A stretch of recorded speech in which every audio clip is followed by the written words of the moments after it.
আজ বানাবো বাঁধাকপির পাতা দিয়ে চিকেন দিয়ে একটা দুর্দান্ত রেসিপি, যেটা খেতে হবে কিন্তু অসাধারণ। তেমন কিছুই না, প্রথমে বাঁধাকপির পাতাটাকে লবণ দিয়ে একটু সেদ্ধ করে নিতে হবে।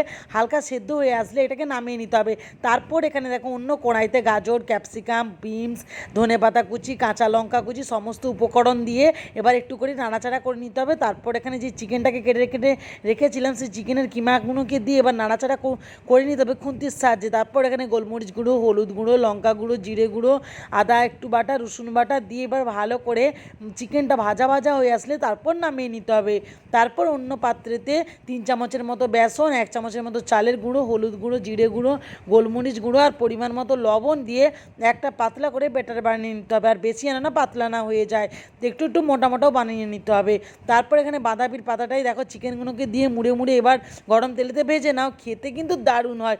অবশ্যই ভিডিওটা দিয়ে ভালো লাগে লাইক করো আর চ্যানেলটা সাবস্ক্রাইব করো। টাটা।